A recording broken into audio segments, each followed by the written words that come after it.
Okay, the title of this video is What's the Frequency, Handsome? I Dan rather not say. Okay, what's the frequency, handsome? Kenneth means handsome. So this is about the song What's the Frequency, Kenneth by REM, and about a strange incident that was reported to have happened to the newscaster called Dan Rather. So that's why the title is I Dan Rather Not Say. So the story goes that one time Dan Rather was attacked by two men. And in the attack, he was asked a question. What's the frequency? What's the frequency? Now, later on, it is found out that the attackers were wanting to know what frequency messages were being broadcast to this individual or individuals. And of course, Dan Rather just sort of proclaims he was innocent and nothing really, he knew nothing about what they're saying. Now keep in mind that the whole incident could be completely fabricated, and most likely that is true. However, it doesn't matter whether the incident was fabricated or genuine. The group REM will produce a song called What's the Frequency, Kenneth? And they will take the so-called incident that took place with the report by Mr. Dan Rather to speak about a whole generation that is brain dead. A whole generation that could be possibly manipulated by the television and the radio and even now computers. So the question that was asked of Mr. Rather, what's the frequency, inspired this song, or perhaps they were told to do it by the ones who controlled REM. Now, the reason I'm doing this video is that I wanted to explore with you a concept that might sound rather foreign to you and might sound to you like, oh, I don't think this could happen. But I believe it is true that you can broadcast on certain frequencies and not need a radio receiver or a television receiver. That the receiver that's actually used is your skull. Now your skull will vibrate, and anything that can vibrate basically can be a receiver, just like your ears are receivers of sound. So the vibrations that exist at certain frequencies can indeed penetrate into the human life through the skull and then into the brain.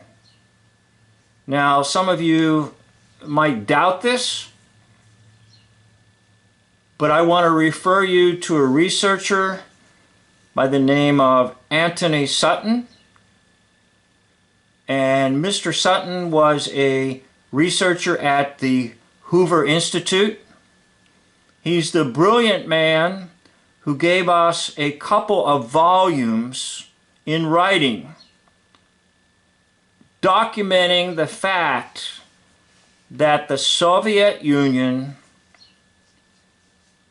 its capabilities in manufacturing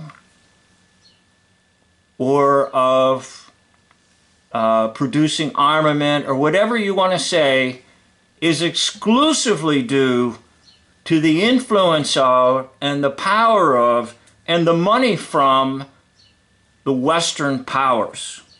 In other words, United States, Great Britain, and European nations gave to the Soviet Union its ability to have all the material type things that we now know in Western civilization. His book documents it. I believe it's a 2-volume set. And many people are not aware of things like this. What it really means is that the Soviet Union has been in league with Western powers. So anything that you know of that smacks of the idea that Russia's been an enemy and so forth, it's just all nonsense, okay? Complete and total nonsense. The truth of the matter is that the West, namely United States, Great Britain, and European powers, built up the Soviet Union. Now I'm taking you to an episode of Gilligan's Island, okay, and this was in about 1965, I believe, or 66, that Gilligan suffered a blow to his head. And because of this blow on his head, his whole body and mouth became like a receiver for the radio. And that's why you'll see the professor here, and Gilligan here, and the skipper here. Interestingly enough, Gilligan is in red and the skipper is in blue. But you can see Gilligan's got his mouth open, because when he opened his mouth, then radio waves came through his body and they could hear things that were going on radio right through Gilligan. So it is very possible that through these comedy shows, truth is actually being communicated to the population. And perhaps you'll not be able to open your mouth and radio broadcasting will come out of it. But maybe the truth that was being communicated is that your body can be a receiver of frequency waves. And if your body can be a receiver, which I truly believe it is, you can be receiving signals in the air without having a radio nearby you or even a television set. In other words, your body is the receiver. And through the reception of those signals, you are being given messages. Now, what are these messages? Well, here in this case, it shows Ginger and Marianne, who are most likely just two men dressed as women and fixed up like they're women, but actually they're men. And Gilligan upside down, because probably in this episode, the exercise music is coming through his mouth. What does it really mean? What it really means is this. At any one moment, and possibly in any one location, you will have radio signals occurring that are beamed into your body. Basically, I'm centering in on the skull. And as these radio waves come in, your brain can detect them and decode them and allow you to receive messages. Now, what can these messages be?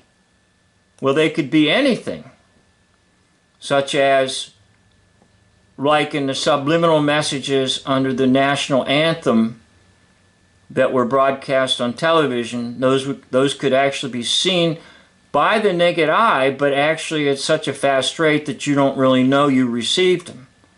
Trust the government. Okay? The messages could be, make war with your neighbor. The message could be, go rioting. Oh my goodness, I think Ginger is packing. Anyhow, this is not about a trans stuff.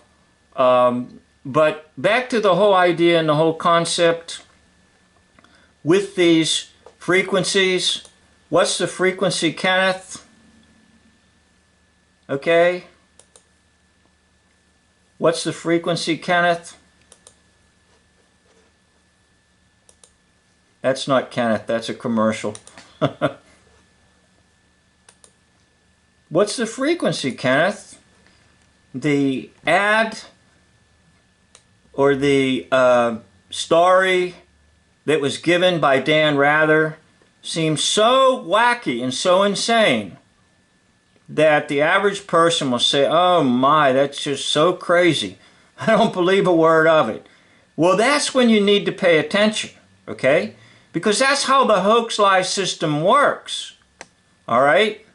They will throw at you some of the craziest things and you'll say, never in a million years. That is so wacky. But actually it might be very true.